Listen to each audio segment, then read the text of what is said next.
నేటి అనుదిన అరుణోదయ స్తుతి కార్యక్రమంలో మాతో కలిసి దేవుని స్తుతిస్తున్నటువంటి ప్రియ సహోదర సహోదరులందరికీ యేసు ప్రభు వారి నామాన్ని బట్టి వందనాలు చెల్లిస్తూ ఉన్నాం. నేటి మన స్తుతి అంశముగా కీర్తనల గ్రంథములో దీనులను గురించినటువంటి విషయాలను జ్ఞాపకం చేసుకుందాం.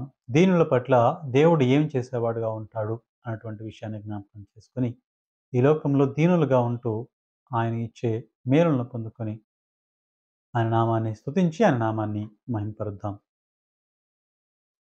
మొదటిగా 25వ కీర్తన 9వ వచనం. న్యాయ విధులను బట్టి ఆయన దీనులను నడిపించును, తన మార్గమును దీనులకు నేర్పును. ఇక్కడ దీనుల పట్ల దేవుడు ఏం చేస్తాడు అన్నటువంటి విషయాన్ని మనం చూసినట్లయితే, న్యాయ విధులను బట్టి ఆయన దీనులను నడిపించును. ఈ లోకంలో మనం దీనులమై ఉన్నట్లయితే ఆయన మనల్ని నడిపించేవాడిగా ఉన్నాడు. ఎందుకంటే ఇక్కడ లేఖనం తెలియజేస్తుంది, న్యాయ విధులను బట్టి ఆయన దీనులను నడిపించును. ఆయన మనల్ని ఏం చేసేవాడిగా ఉంటాడు మనం దీనులుగా ఉన్నట్లయితే? అటువంటి విషయాన్ని మనం చూసినట్లయితే ఆయన మనల్ని నడిపించేవాడిగా ఉన్నాడు.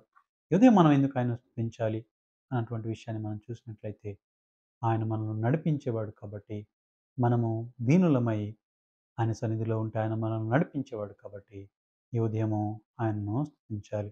అంత మాత్రమే కాదు, కింద వచనాన్ని మనం జ్ఞాపకం చేసుకున్నట్లయితే తన మార్గమును దీనులకు నేర్పును.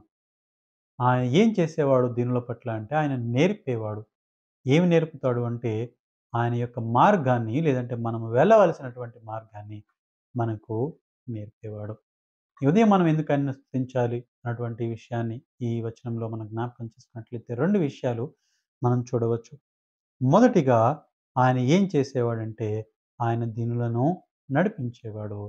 ఆయన మార్గాన్ని చూపించేవాడు, లేదంటే ఆయన మార్గాన్ని నేర్పించేవాడు. కాబట్టి ఈ లోకంలో మనం ఏ మార్గంలో వెళ్ళాలో ఆ మార్గాన్ని మనకు నేర్పించేవాడు కాబట్టి మనము దీనులమై ఈ ఉదయకాల సమయంలో ఆయనను స్తుతిద్దాం.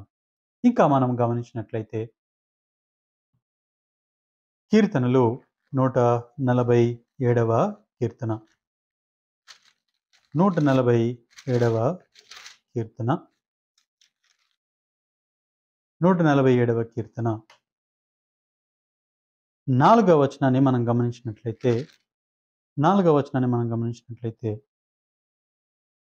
147వ కీర్తన 6వ వచనాన్ని మనం జ్ఞాపకం చేసుకున్నాం. క్షమించాలి, 147వ కీర్తన 6వ వచనం. యెహోవా దీనులను లేవనెత్తువాడు, భక్తిహీనులను ఆయన నేలను కూల్చువాడు.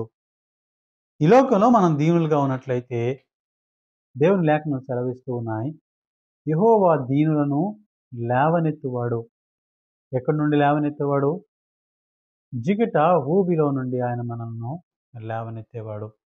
మనం మన పాపముల చేత చచ్చిన వారమై ఉంటుండగా ఆయన మనం బ్రతికించాడు అన్నటువంటి విషయాన్ని మనం నూతన నిబంధనలో చదువుకోవచ్చు. ఇక్కడ చెప్తున్నటువంటి మాట, దీనులను ఆయన యెహోవా దీనులను లేవనెత్తువాడు. ఈ ఉదయం మనం ఎందుకు స్తుతించాలి అంటే ఆయన మనం లేవనెత్తాడు కాబట్టి మనం ఆయనను స్తుతించాలి. ఇప్పుడు ఈ యొక్క ఆయన నామాన్ని స్తుతిస్తున్నటువంటి మనం అందరం కూడా దీనులమని నేను నమ్మి ఈ మాటలు చెబుతూ ఉన్నాను. ఈ ఉదయం మనం ఎందుకు ఆయనను స్తుతించాలి అంటే ఆయన మనం లేవనెత్తినవాడు కాబట్టి ఆయన మనము స్తుతించాలి. ఆయన మనల్ని గుంటలో నుండి పైకి లేవనెత్తినవాడు కాబట్టి ఆయనను మనము ఈ ఉదయకాల సమయంలో స్తుతించి ఆయన నామాన్ని ఘనపరుద్దాం. అంత మాత్రమే కాదు, 149వ కీర్తన 4వ వచనం. యెహోవా తన ప్రజలందు ప్రీతి గలవాడు, ఆయన దీనులను రక్షణతో అలంకరించును.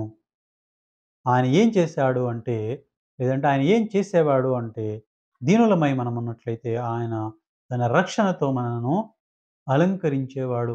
రక్షణ అన్నటువంటి విషయాన్ని మనం గమనించినట్లయితే మనము మన పిల్లలని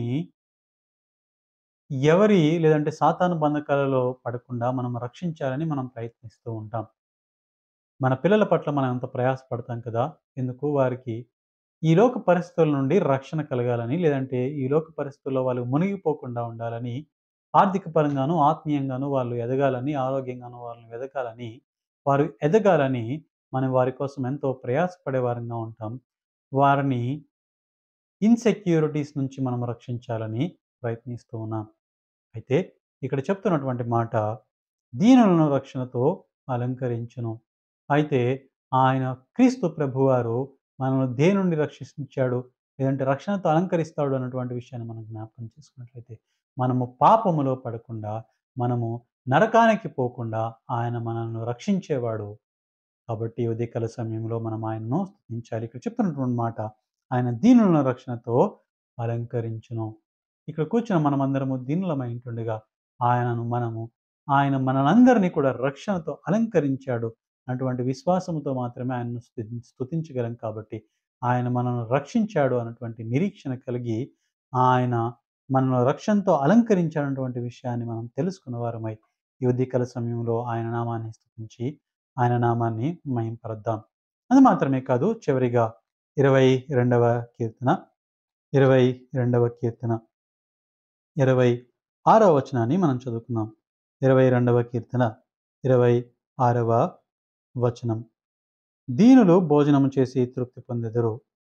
యెహోవాను వెదుకువారు ఆయనను స్తుతించెదరు.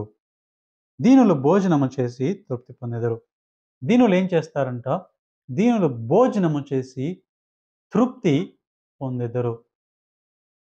ఈ ఒక సమాజాన్ని మనం గమనించినట్లయితే, తృప్తి లేని జీవితము ఎంతోమంది గడుపుతూ ఉన్నారు. అయితే ఆయన బిడ్డలుగా ఉన్నటువంటి మనకు, అనగా దీనులకు ఆయన భోజనము చేసి తృప్తి పొందెదరు అన్నటువంటి విషయాన్ని తెలియజేస్తూ ఉన్నాడు. ఈ ఉదయకాల సమయంలో మనం ఏ ఏ కారణాలను బట్టి ఆయనను స్తుతించవచ్చు అన్నటువంటి విషయాన్ని మనం జ్ఞాపకం చేసుకున్నట్లయితే, మనము దీనులుగా ఉంటే ఆయన మనల్ని నడిపించేవాడు కాబట్టి మనం ఆయనను స్తుతించాలి. అంత మాత్రమే కాదు, ఆయన తన మార్గాన్ని మనకు నేర్పించేవాడు కాబట్టి, ఈ లోకంలో ఆయన మార్గంలో మనం ఏ విధంగా వెళ్ళాలి, ఏ విధంగా జీవించాలి అన్నటువంటి విషయాన్ని ఆయన మనకు తెలియజేసేవాడు కాబట్టి, ఈ ఉదయకాల సమయంలో మనం ఆయనను స్తుతించాలి. అంత మాత్రమే కాదు, ఆయన మనల్ని లేవనెత్తేవాడు కాబట్టి, ఆయనను మనము ఈ ఉదయకాల సమయంలో స్తుతించాలి. అంత మాత్రమే కాదు కానీ, ఆయన మనల్ని రక్షణతో అలంకరించిన కారణాన్ని బట్టి ఆయనను మనము స్తుతించాలి. అంత మాత్రమే కాదు, ఆయన మనల్ని తృప్తిపరిచేవాడు కాబట్టి, ఆయన నామాన్ని స్తుతించి, ఆయన నామాన్ని ఘనపరిచి, ఆయన నామాన్ని మహింపరుద్దాం. ప్రేమగల తండ్రి, మీరు వినిపించిన లేఖనాలకై మీకు స్తోత్రములు. దీనుల పట్ల మీరు చేసే కార్యాలకై మీకు స్తోత్రములు చెల్లిస్తూ ఉన్నాము దేవా. దీనులమై మీ సన్నిధికి చేరి ఉంటుండగా ప్రభా, మా ప్రార్థనలు ఆలకించి జవాబులు ఇస్తారని నమ్మి మీ నామాన్ని స్తుతిస్తూ ఉన్నాము తండ్రి. అవును ప్రభా, మీరు మమ్మల్ని తృప్తిపరిచేవారు, రక్షణతో అలంకరించేవారు. అందును బట్టి మీకు స్తోత్రములు చెల్లిస్తూ ఉన్నాము దేవా. మీరు మా జీవితాల్లో చేసిన ప్రతి విధమైన మేలు ఉపకారాన్ని బట్టి మీకు స్తోత్రములు చెల్లిస్తూ ఉన్నాము. ఈ దినయాత్రలో క్షేమాన్నిచ్చి, తోడునిచ్చి నడిపించమని ఈ సన్నిధిలో వేడుకుంటూ, ఈ కొద్ది ప్రార్థన మనలో యేసయ్య నామాన్ని బట్టి స్తుతించి ప్రార్థిస్తూ ఉన్నాము తండ్రి. ఆమేన్.